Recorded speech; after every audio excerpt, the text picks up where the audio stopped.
मंच पर बैठे हुए हमारे अध्यक्ष जी, बाकी मेरे सारे सहयोगी, आप सबको भी मेरा सादर प्रणाम। आज की ये प्रेस वार्ता विशेष रूप से हमारा जो घोषणा पत्र है, न्याय पत्र, अगर आप सब लोग उसे उठा लें।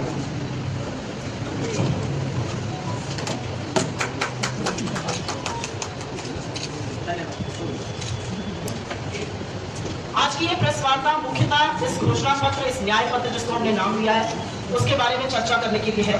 परसों ये दिल्ली में हमारे सम्मानित अध्यक्ष जी ने इसका विमोचन किया था और कल पहले जयपुर में, जहां पर अध्यक्ष जी, सोनिया जी और प्रियंका जी ने एक विशाल जनसभा को संबोधित करके इन बातों को बताया, और शाम को हैदराबाद, तेलंगाना की राजधानी हैदराबाद में एक विशाल जनसमूह का आह्वान और उसका संबोधन श्री राहुल गांधी जी ने किया और इस मैनिफेस्टो पर चर्चा की। मैं आपको क्रमवार तरीके से हमारे मैनिफेस्टो में क्या है उस पर तो जरूर बताऊंगी, लेकिन दो चार चीजें पहले बोल देनी जरूरी है।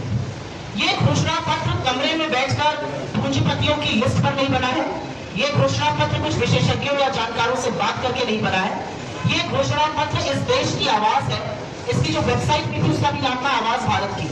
और ये घोषणा पत्र भारत जोड़ो यात्रा और भारत जोड़ो न्याय यात्रा के दौरान जिन करोड़ों लोगों से हम इस देश के मिले, जिनकी आशाओं को, अपेक्षाओं को, आकांक्षाओं को, उनकी आशंकाओं को भी, उनके दुख को भी, उनकी तकलीफों को भी, उनके दर्द को भी हमने सुना, ये उसका प्रतिबिंब है।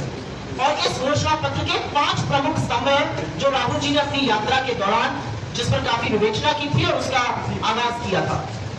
युवा न्याय, किसान न्याय, नारी न्याय, श्रमिक न्याय और हिस्सेदारी न्याय।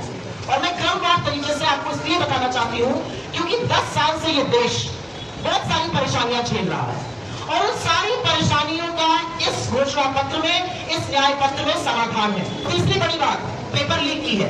पेपर लीक होता है, लाखों करोड़ों बच्चे जो साल दर साल मेहनत करते हैं, जिनके माँ बाप एक रोटी कम खाते हैं रात को कि बच्चा पढ़ लिख जाए, जो गाजर घुड़ी की तरह बसों और गाड़ियों में भर के जाते हैं, एग्जाम देते हैं, फिर पता चलता है व्हाट्सएप पर पेपर लीक हो गया, कहीं और पर पेपर लीक हो गया।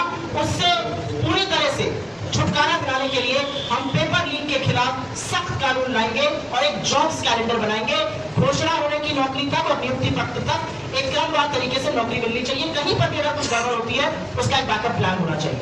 युवाओं के लिए इस देश की सेना में अपने शौर्य और पराक्रम का परिचय देते हैं और सरकार ने सेना को तोड़ने के लिए उनके शौर्य और पराक्रम का उपहास उड़ाया जब इन्होंने 4 साल के लिए ठेके पर सेना में भी भर्ती शुरू कर दी अग्निवीर योजना के माध्यम से।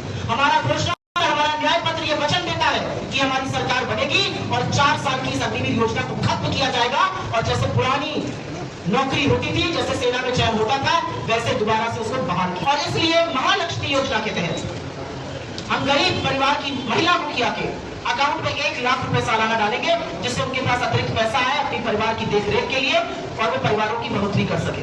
ये बात में सवाल पूछिए, इसके बाद 50% आरक्षण की बात आप कर रहे हैं महिलाओं के लिए, किस प्रकार से, किस आधार पर आप ये बात कर रहे हैं? इसी आधार पर कि जो नई नौकरियां निकलेंगी उसमें आरक्षण के आधार पर जो सीट रिजर्व है उसमें और अतिरिक्त 50% महिलाओं के लिए सीट रिजर्व होगी। Already madam SC, ST, OBC, general वगैरह उसमें होगी रिजर्व, उस सब कैटेगरी में भी महिलाओं के लिए रिजर्व। तो आप उसमें बढ़ाने की बात कर रहे हैं? बिल्कुल नहीं, आप मेरी बात नहीं समझ लेंगे। 100 नौकरियां निकली, अगर उसमें से 20 नौकरी रिजर्व है SC, ST, OBC के लिए, तो उसमें भी 50% और ओवरऑल 50% महिलाओं के लिए रिजर्व होगा। मैडम उत्तराखंड